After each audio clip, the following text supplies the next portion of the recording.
ጤና ይስጥልን የተወደዳችሁ የገበያ ሚዲያ ተከታታዮቻችን የጥር 22 ቀን 2018 ዓ.ም ዕለታዊውን የምዕራፍ 2 የምሽት የዜና ዘገባችንን ይዘንላችሁ ቀርበናል። የተመረጡ ምጣኔ ሀብታዊ፣ ማህበራዊና ሌሎች አዳዲስ መረጃዎችን በዜና ዘገባችን ላይ አካተናል። አብራችሁን እንድትቆዩ እንጋብዛችኋለን። በቅድሚያም አርዕስቶችን ከባንኮች ሰጥ የነበረው ውስን የጥሬ ገንዘብ አሁን ላይ ሙሉ በሙሉ መቆሙን ተከትሎ በነዋሪዎች ላይ ከፍተኛ ማህበራዊና ኢኮኖሚያዊ ጫና እያሳደረ መሆኑ ተገለጸ። ለመሆኑ ባንኮች ለደንበኛ የሚሰጡትን የጥሬ ገንዘብ ለምን አቆሙ? በዝርዝር እናጋራችኋለን። አበዳሪ ሀገራት የኢትዮጵያን የዩሮ ቦንድ ስምምነት ውድቅ ማድረጋቸው ተሰማም። ስምምነቱ ውድቅ የተደረገበት ምክንያት ምንድነው? በዝርዝር ይዘነዋል። በመዲናዋ በተደረገ ጥብቅ ቁጥጥር ከ100 በላይ ተቋማትና ግለሰቦች ላይ እርምጃ መወሰዱ ተሰምቷል። ከዚህ ጋር በተያያዘም ባለስልጣኑ ያጋራውን አዲስ መረጃ ይዘናል፣ የምታደምጡት ይሆናል። ከባህር ማዶ መረጃዎቻችን ደግሞ አሜሪካ ኬንያን ከሶማሊያ ጋር በሚያዋስነው ድንበር ላይ የላንዳፔ አየር ኃይል ሰፈር ልታስፋፋ መሆኑ ተገለጸ። ለዚህ የአየር ኃይል ሰፈር ማስፋፊያም ከፍተኛ ዶላር መመደቡ ተሰምቷል። በዝርዝር የምናጋራችሁ መረጃችን ነው። በኢራንና በአሜሪካ መካከል ያለው ውጥረት በከፍተኛ ሁኔታ እየተካረረ በመጣበት በዚህ ወቅት የኢራን ከፍተኛ ባለስልጣናትን የያዘ የቪአይፒ አውሮፕላን ሞስኮ መግባቱ ተሰምቷል። በዚህ አውሮፕላን ውስጥ ደግሞ የኢራኑ ፕሬዝዳንት ሊኖሩበት እንደሚችሉ ተነግሯል። የምትሰሙት ይሆናል። የተወደዳችሁ የገበያ ሚዲያ ተከታታዮቻችን እነዚህንና ሌሎች ኢኮኖሚያዊ፣ ማህበራዊና ፖለቲካዊ መረጃዎቻችንን ይዘንላችኋል። አሁን ደግሞ በዝርዝር ወደምንመለከታቸው መረጃዎቻችን እናልፋለን። አራዳ ፓርክና ወዳጅነት ፓርክ መካከል አፓርትመንቶች እንዲሁም ለንግድ ተመራጭ በሆነው በመሃል ተክለ ሃይማኖት የንግድ ሱቆችን ይዘንሎት መተናል። ቤተ መንግስት አቅራቢያ አራዳ ፓርክ ፊት ለፊት ከ30% ሁለተኛ ቅናሽ ጋር በካሬ በ73500 ብር ብቻ ከባለ 1 እስከ ባለ 3 መኝታ አፓርትመንቶችን ከሜሪትስ ፕሮፐርቲ ይዘንሎት ቀርበናል። በጥሬ ገንዘብ ለሚከፍሉ 30% ቅናሽ የተደረገባቸውን ባለ 1 መኝታ በ3.6 ሚሊዮን ብር አጠቃላይ ክፍያ፣ ባለ 2 መኝታ በ6.9 ሚሊዮን ብር አጠቃላይ ክፍያና ባለ 3 መኝታ በ9.5 ሚሊዮን ብር አጠቃላይ ክፍያ አቅርበንሎታል። እንዲሁም ከ10% ቅድመ ክፍያ ጀምሮ በ3 ዓመት የግንባታ ሂደት እየከፈሉ የቤት ባለቤት ይሆኑ። በዚህ የመኖሪያ መንደር ውስጥ መዋኛ ገንዳ፣ ጂምናዚየም፣ ደረጃውን የጠበቁ ሰፋፊ ሊፍቶች፣ ምቹና በቂ መኪና ማቆሚያ ቦታዎች፣ ዘመናዊ የደረቅ ቆሻሻ ማስወገጃ፣ አውቶማቲክ ጄነሬተር የተገጠመለት የከርሰ ምድር ውሃና ለተለያዩ አገልግሎት የሚውል ሰገነትም በአንድ አካቷል። እንዲሁም በመሃል ተክለ ሃይማኖት ከአንድ ሳምንት ባልበለጠ ጊዜ የምናወጣቸው የንግድ ሱቆችን ቀድመው ለመመዝገብ ከታች ባለው ስልክ ይደውሉ። ሜሪትስ ፕሮፐርቲ። በመቀለ ከተማ የሚገኙ ባንኮች የጥሬ ገንዘብ ክፍያ በማቋረጣቸው በንግድ ስርዓቱ ላይ ቀውስ መፈጠሩ ተገለጸ። በመቀለ ከተማ የሚንቀሳቀሱ የመንግስትና የግል የፋይናንስ ተቋማት የጥሬ ገንዘብ እጥረት በማጋጠሙ ለደንበኞቻቸው የሚሰጡትን መደበኛ የክፍያ አገልግሎት ማቋረጣቸውን የገለጹ ሲሆን ይህም ደግሞ በከተማዋ ነዋሪዎችና በንግድ እንቅስቃሴው ላይ ከፍተኛ ማህበራዊና ኢኮኖሚያዊ ጫና እያሳደረ መምጣቱ ተገልጿል። የኢትዮጵያ ንግድ ባንክን ጨምሮ የተለያዩ የግል ባንኮች ደንበኞች እንደሚሉት ከሆነ ባንኮቹ የተቀማጭ ገንዘብ መቀበልና የሂሳብ ዝውውር አገልግሎቶችን ብቻ እየሰጡ ሲሆን ደንበኞች ያላቸውን ገንዘብ ወጪ አድርገው ለመጠቀም ባለመቻላቸው ለከፍተኛ ችግር መጋለጣቸውን ተናግረዋል። በተለይም አብዛኞቹ ነጋዴዎች የባንክ ዝውውር አንቀበልም በማለታቸውና የጥሬ ገንዘብ ግብይትን ብቻ በማስተናገዳቸው የህዝቡ የዕለት ተዕለት ኑሮ መስተጓጉሉ ተመላክቷል። የኢትዮጵያ ንግድ ባንክ የአጋዚ ቅርንጫፍ የቢዝነስ ስራ አስኪያጅ አቶ ነጋ ኃይሉ ለተፈጠረው ችግር ዋነኛ መንስኤው የኢትዮጵያ አየር መንገድ ወደ ትግራይ ክልል የሚያደርገውን በረራ ማቋረጡን ተከትሎ መሆኑን አስረድተዋል። ይህም ወደ ባንክ ስርዓቱ የሚገባውን የጥሬ ገንዘብ ፍሰት ሙሉ በሙሉ እንዲገታ ከማድረጉም በላይ ባለሀብቶችና ነጋዴዎች በእጃቸው የሚገኘውን ገንዘብ ወደ ባንክ ከማስገባት እንዲቆጠቡ ማድረጉንም ጠቁመዋል። ባንኮቹ በገጠማቸው የጥሬ ገንዘብ የገንዘብ እጥረት ምክንያት አብዛኞቹ የኢቲኤም ማሽኖችም ከስራ ውጪ መሆናቸውም ተነግሯል። ቀደም ሲል ለደንበኞች ይሰጥ የነበረው ውስንና ከ2000 ብር የማይበልጠው የጥሬ ገንዘብ ክፍያም አሁን ላይ ሙሉ በሙሉ መቆሙን የተለያዩ ምንጮች ገልጸዋል። የኢትዮጵያ ንግድ ባንክ የመቀለ ዲስትሪክት ከዋናው መስሪያ ቤት ጋር በመነጋገር ላይ መሆኑንና ለችግሩም በአጭር ጊዜ ውስጥ መፍትሄ ይሰጣል ተብሎ እንደሚጠበቅም አቶ ነጋ ገልጸዋል። በሌላ በኩል የዚሁ ባንክ የደንበኞች አገልግሎት ስራ አስኪያጅ አቶ ኢዮብ ጥላውን በበኩላቸው ችግሩ በክልሉ ካለው ፖለቲካዊ አለመረጋጋትና ስጋት ጋር የተያያዘ መሆኑን ጠቅሰዋል። በመሆኑም መንግስት ለጉዳዩ ዘላቂ ፖለቲካዊ መፍትሄ እንዲሰጥና ደንበኞችም የዲጂታል የክፍያ አማራጮችን እንዲጠቀሙ ጥሪ አቅርበዋል።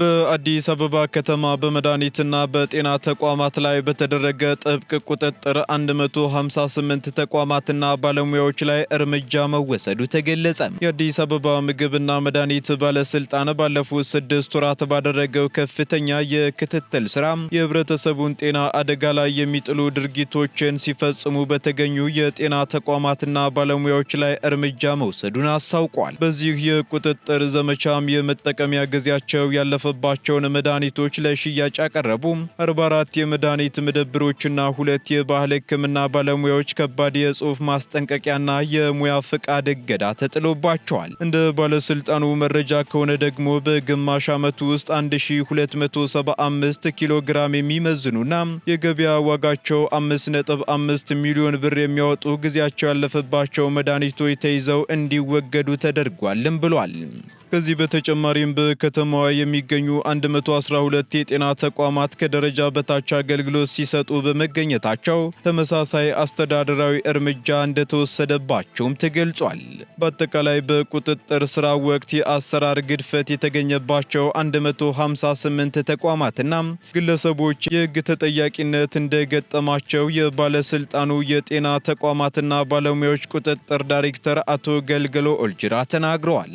በሌላ በኩል ባለስልጣኑ የጤናውን ዘርፍ ለማጠናከር ባደረገው ጥረት ባለፉት 6 ወራት ለ1778 አዲስ የሕክምና ባለሙያዎችና ለ1628 የመድኃኒት ችርቻሮ ድርጅቶች አዲስ የሙያ ብቃት ማረጋገጫ በመስጠት ወደ ስራ እንዲሰማሩም አድርጓል።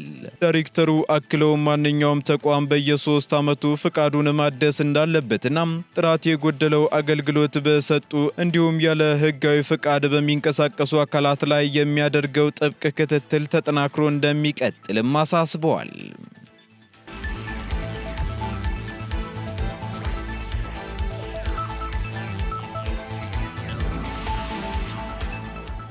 አበዳሪ ሀገራት የኢትዮጵያን የዩሮ ቦንድ ስምምነት ውድቅ ማድረጋቸው ተሰማም።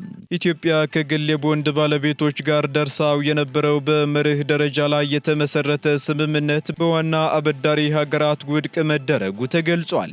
ቻይናና ፈረንሳይ የሚመሩት የሁለትዮሽ አበዳሪዎች ኮሚቴ ስምምነቱን ከመረመረ በኋላ ውድቅ ማድረጉን የገለጸ ሲሆን ይህ ውሳኔ ደግሞ ሀገሪቱን የ1 ቢሊዮን ዶላር የዩሮ ቦንድ ዕዳ ለመክፈልም እያደረገች ያለ ቹን ጥረት ወደ ኋላ የሚመልስ ነው ተብሏል።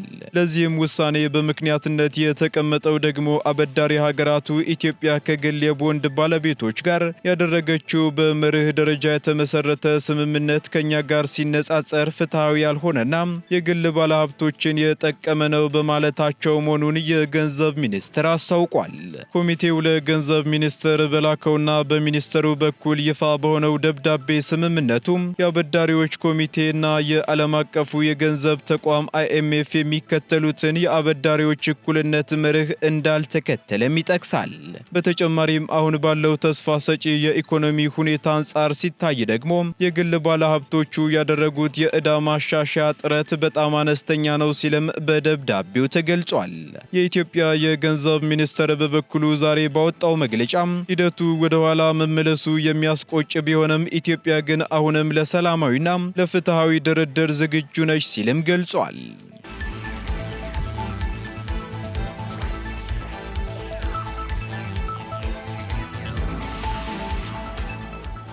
በግማሽ ዓመት ብቻ ከ270 ሺህ በላይ አሽከርካሪዎች በገንዘብ መቀጣታቸው ተገለጸ። በ2018 በጀት ዓመት 6 ወራት ብቻ በአዲስ አበባ ከተማ 278714 ደንብ ተላላፊ አሽከርካሪዎችን የገንዘብ ቅጣት እንዲጣልባቸው ማድረጉን የአዲስ አበባ ትራፊክ ማኔጅመንት ባለስልጣን አስታውቋል። በተለይም ለትራፊክ ግጭት ቀዳሚ መንስኤ ናቸው ተብለው በጥናት በተለዩት ላይ በተካሄደው ቁጥጥርም ከፍጥነት ወሰን በላይ ያሽከረከሩ 51569 ጠጥተው ያሽከረከሩ 40541 አሽከርካሪዎች በደንቡ በተቀመጠው የጥፋት ደረጃ በገንዘብ ተቀጥተዋል ተብሏል። እንዲሁም ተንቀሳቃሽ ስልክ በእጅ ይዞ ማሽከርከር፣ የደህንነት ቀበቶ ሲያስሩ ወይንም ከአሽከርካሪው ጎን የተሳፈረው ሰው ማሰሩን ሳያረጋግጡ ማሽከርከር፣ የጭንቅላት መከላከያ ሄልሜት ሳያደርጉ ወይንም ተገቢ የደህንነት ሁኔታዎችን ሳያሟሉ የሞተር ብስክሌት አሽከርካሪዎች፣ ለህዝብ ትራንስፖርት አገልግሎት በቀለም ቅብ የተሰመሩ 6 መስመሮችን ያላከበሩ አሽከርካሪዎች ላይና በሌሎችም ደንብ መተላለፎች እርምጃ መውሰዱን ባለስልጣኑ አስታውቋል። ባለስልጣኑ አክሎም እርምጃውን የወሰድኩት በቁጥጥርና ደንብ ማስከበር ዘርፍ የመንገድ ትራንስፖርት ትራፊክን ለመቆጣጠር የወጣውን የሚኒስትሮች ምክር ቤት ደንብ ቁጥር 557/2016 መሰረት አድርጌ ነውም ብሏል። በተጨማሪም ለአደጋ ተጋላጭ በሆኑ 31 ቦታዎች ላይ በእግረኛ መቋረጫ ላይ ባልተሻገሩ የእግረኛ አጥርን በመዝለል ወደ ተሽከርካሪ መንገድ በገቡ ያለበቂ ምክንያት በተሽከርካሪ መንገዶች ላይ የተጓዙና ሌሎችንም ጥፋቶች የፈጸሙ ከ5680 እግረኞች ውስጥ 13766 በገንዘብ ሲቀጡ 11904ቱ ደግሞ ማህበራዊ አገልግሎት እንዲሰጡ ማድረጉን አረጋግጧል።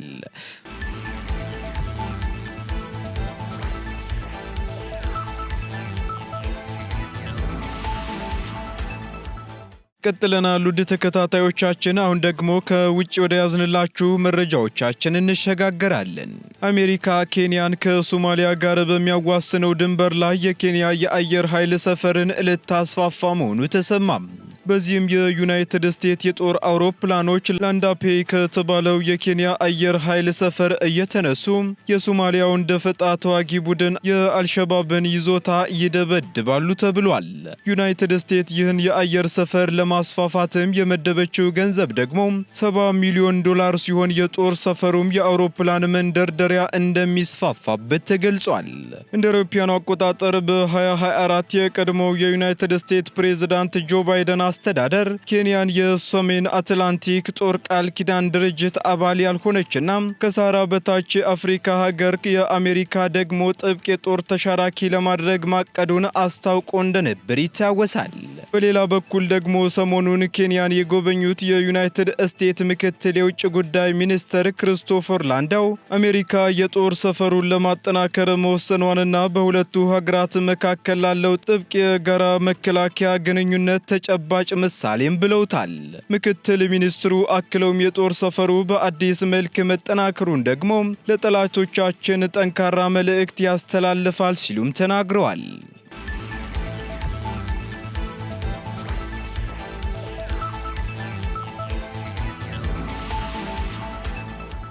በቡርኖ ግዛት የሚገኝ የናይጄሪያ ጦር ሰፈር ላይ በተፈጸመ የድሮን ጥቃት በርካታ ወታደሮች ተገደሉ። በሰሜን ምስራቅ ናይጄሪያ ቡርኖ ግዛት የሚገኝ የሀገሪቱ ጦር ሰፈር በድሮኖች በታገዘ ከፍተኛ ጥቃት መመታቱን የሀገሪቱ ወታደራዊ ምንጮች አስታውቀዋል። በሳቦ ነጋሪ ወታደራዊ ካምፕ ላይ የተፈጸመው ይህ ድንገተኛ ጥቃት አማጽያኑ ዘመናዊ የቴክኖሎጂ ውጤቶችን በመጠቀም የጥቃት ስልታቸውን ማሳደጋቸውን የሚያሳይ መሆኑ ተገልጿል። የምዕራብ አፍሪካ የእስላሚክ ስቴት ግዛት የተባለው አማጺ ቡድን ጥቃቱን የፈጸሙት በጨለማ ሽፋን ነው ተብሏል። አማጽያኑ ድሮኖችን በመጠቀም በመሬት ላይ ባሉ የጦር ሰራዊት አባላት ላይ ቦምቦችን የጣሉም ሲሆን ይህም ደግሞ በካምፕ ውስጥ ከፍተኛ ውድመት እንዲደርስ ምክንያት ሆኗል ተብሏል። በድሮን ጥቃቱ በከፍተኛ ወታደራዊ ተሽከርካሪዎችና የግንባታ መሳሪያዎች ላይ ውድመትን ያስከተለ ሲሆን ታጣቂዎቹም የካምፑን የመከላከያ መስመር ጥሰው በመግባት ለአጭር ጊዜ ተቆጣጥረውት እንደነበርም ተመላክቷል። ይህ አዲስ ክስተትም በናይጄሪያ ሰሜን ምስራቅ ለ17 ዓመታት የዘለቀውን የሽብርተኝነት እንቅስቃሴ ይበልጥ ውስብስብ እያደረገው መጥቷል ተብሏል። አማጽያኑ በንግድ ዓላማ የሚመረቱ ድሮኖችን ለማሻሻል ለጦርነት መጠቀማቸው ደግሞ የናይጄሪያ የጸጥታ ኃይሎች አየር ጥቃትን ለመከላከል የሚያስችል አዲስ ስትራቴጂ እንዲቀንሱ አስገዳጅ ሁኔታ መፍጠሩም ተመላክቷል።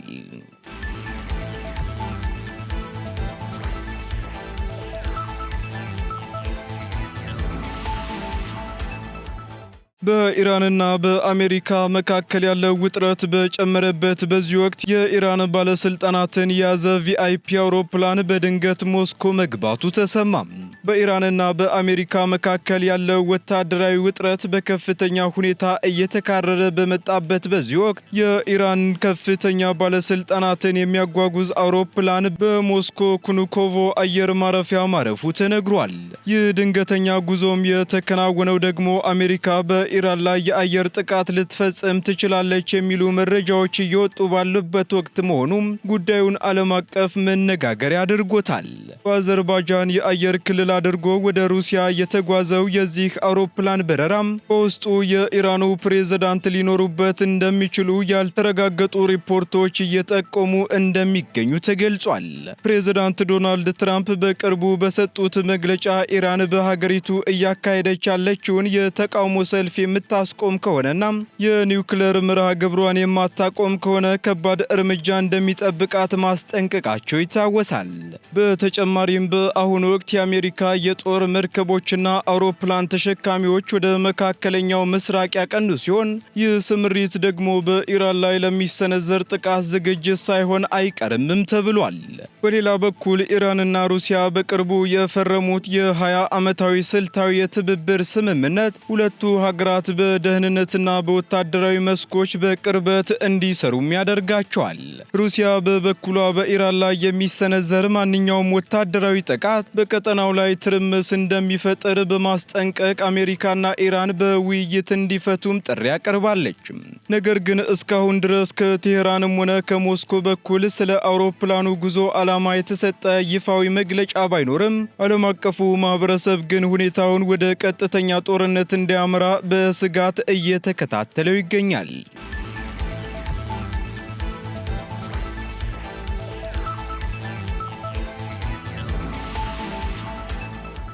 የተወደዳችሁ የገበያ ሚዲያ ተከታታዮቻችን ለምዕራፍ 2 ያዝንላችሁ ኢኮኖሚያዊና ማህበራዊ መረጃዎቻችን እነዚህን ይመስሉ ነበር። አዳዲስ እንዲሁም ትኩስ ኢኮኖሚያዊና ማህበራዊ መረጃዎቻችንን ለማግኘት ታዲያ የገበያ ሚዲያን እንድትወዳጁ እንጋብዛለን።